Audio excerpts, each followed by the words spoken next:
You need zero investment for any business you want to start. That's Noah Kagan. He started AppSumo for just $60 in a single weekend, and since then grew it to an $80 million a year business. And now he's going to teach you how to launch your own business in only a single weekend. In this episode, Noah is going to show you how to overcome the biggest hurdle new entrepreneurs face: fear. That's what's really held a lot of people back in business. So they're afraid of starting or they're afraid of asking. What you have to have is a dream bigger than your fear. We'll talk about how to get comfortable with feeling uncomfortable. It doesn't have to be these David Goggins run a marathon in an hour kind of thing. It could be, hey, I'm going to go up to one person a month for dating. And then you'll start realizing that life where you are and the life you want to live is not as far away as you think. How to get unstuck by cutting out unnecessary steps, keeping you from launching your business. I think people will be shocked how much they can do when they only focus on the actual parts that matter, not all the playing of business, but the actual business. And then things got kind of personal. I went and got a dating coach, and the dating coach told me, go ask every woman who doesn't have a wedding ring if she will go to coffee with you. Your assignment is to get 10 numbers a day. Dude, hell yeah. Let's jump in. One of the things I thought was super interesting about $1 Million Weekend is you began the book talking about these challenges, about getting someone to invest $1 into your business. Yeah. Tell me about that idea and that challenge. Do you want me to talk about the challenge or also why we started the book the way we did? Both. Most business books are like, here's a recipe, go cook this dish. And what we realized through thousands of people, and as well as my own experiences, is that there's enough recipe books out there, but there's not enough fear books. And that's what's really held a lot of people back in business. So they're afraid of starting or they're afraid of asking. And so counterintuitively and against the standard, we focus the book on how do we get people to overcome those things so that when we teach the business stuff, it's easy for them. The book starts with how to teach people how to start and how to teach people how to ask. And starting is getting $1. And the second chapter, which is this $1 challenge, is that you can ask someone for $1 and you start realizing that as you start asking for things in life, you can start getting the things you actually want. And it's been a real breakthrough moment for a lot of people. And if you're watching or listening to the show right now, text a friend saying, hey, I think I'm going to start a business. I'd love for you to be my first advisor. Do you mind just sending me $1 to support me? People are blown away when they do it. Are people super nervous to do it? Have you heard people saying they can't do it? Or they do it and then they're blown away that anyone says yes?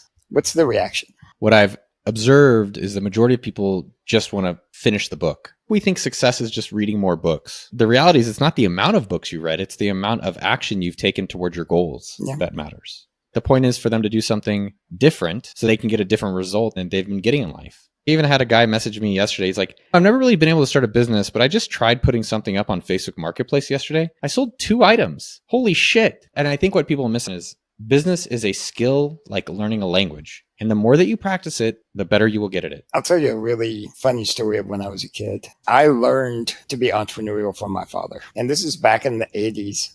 And we got a really nice color inkjet printer back when that was a really rare thing to have. So I started printing out photos, framing them.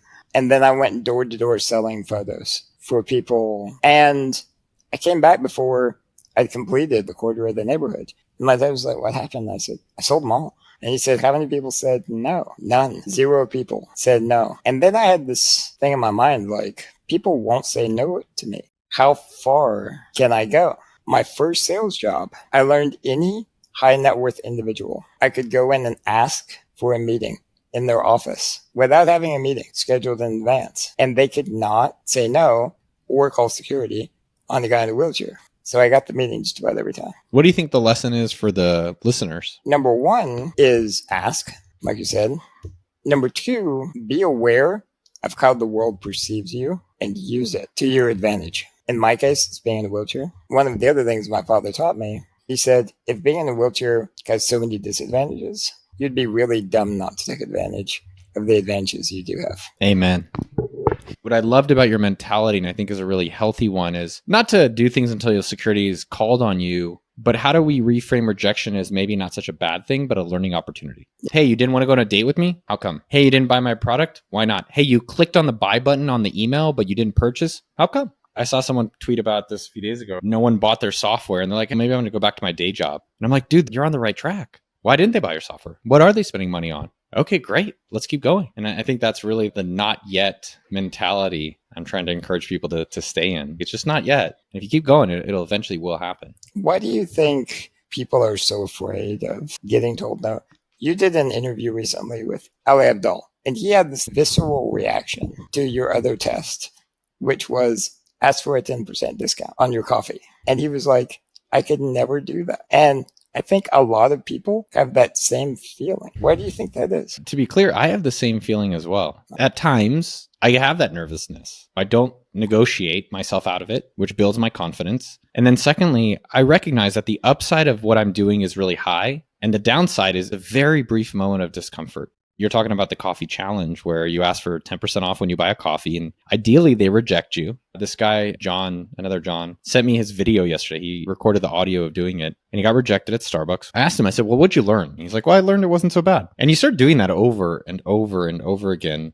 You start realizing, like in business or in relationships with finding a wife or husband or with your customers or with employees, it really is just practicing these asks and getting a little bit more comfortable with the discomfort. And I'll tell you, I did a YouTube video once where I asked first class passengers and people in the luxury lounge what they do for a living. And it was interesting, all of the stories I made in my head about why they're not going to talk to me. I made all these stories up. I was like, oh, that guy's a rich bro looking person. He's not going to talk to me.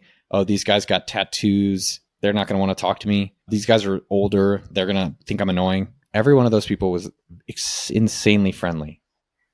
And all I did was just go up to him and said, you look interesting and you're in the lounge. Can you tell me what this is like? And it was just such a good reminder that we make up the excuses and the fears, and the reality is just not that. And it applies to every area of your life, not just your career. I was a virgin until I was 31 years old, mainly because I was just trying to survive. I was trying not to die until I was 31.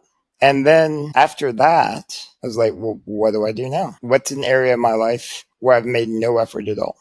Dating. So I went and got a dating coach, and the dating coach told me, go ask every woman who doesn't have a wedding ring if she will go to coffee with you. And he said, your assignment is to get 10 numbers a day, and you got to keep going until you get 10 numbers. So that's what I did. And at the end of month 1, I had been on over 100 coffee dates. That's a lot of dates, man. It's like a full-time job. It was. I was doing them back to back. I had so many coffee dates. And then after that, I narrowed it down to about 20 I really wanted to see again. And then from there, down to the one girl who became my first girlfriend. But it all started with asking every day, would you like to go out to coffee? How simple is that? Yeah.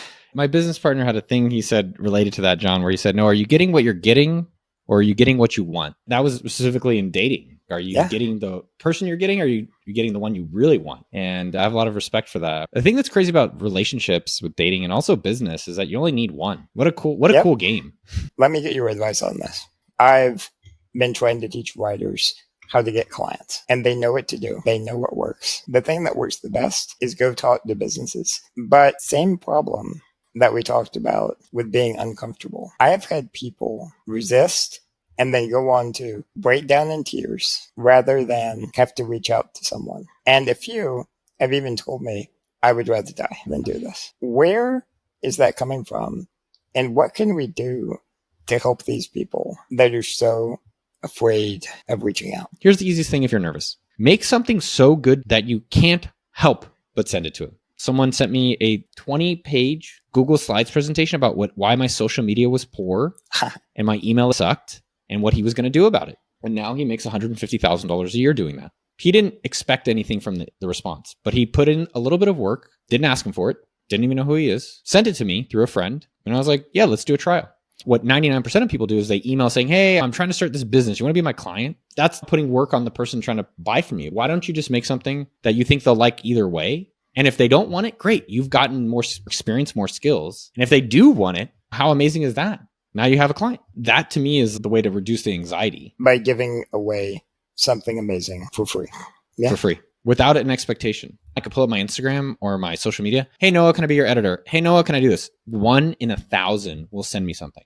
Every time I reply to those people, because they're doers, and almost every time I'm hiring them in some capacity or I'm thinking about them for the future. That's great advice. Do you think that willingness to be uncomfortable is a litmus test for whether or not you can make it as an entrepreneur or even be successful in general. I guess what you're asking is, can you have a comfortable life and still feel content? I would say no. I don't think you can do it unless you're uncomfortable. Now, let me be clear. I don't think you have to be uncomfortable every single day. I think people are like, I gotta have a cold shower. I was doing cold showers in the morning. I'm like, yo, this sucks. It made me not want to get out of bed. But I think when you are in a relationship and you're like, I don't like this person, but I'm afraid of being alone, or I don't like how I'm feeling, I'm going to go drink. I think that's the discomfort people don't recognize. I call them yellow flags. They've got these yellow flags indicating that there's maybe something not right.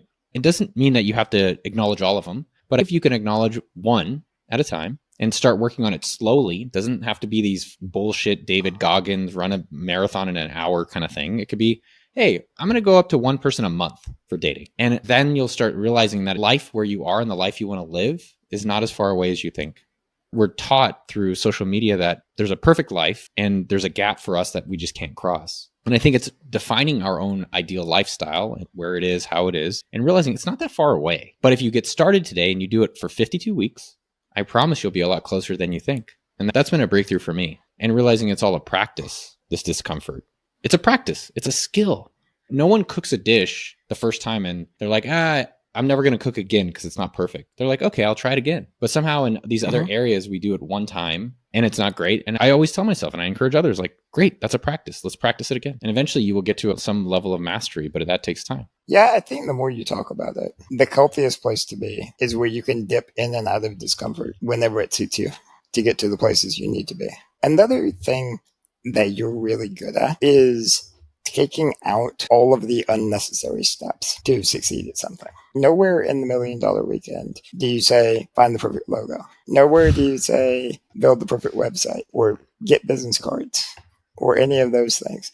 Those are all unnecessary steps. What are some of the biggest unnecessary steps you think beginning entrepreneurs get stuck on? I would say the biggest thing today is social media. No, I can't do this business unless I have my social media presence bigger. I think social media will help it, but I've noticed to be an avoidance tactic from a lot of people. I think investors is total bullshit as well. You need zero investment for any business you want to start.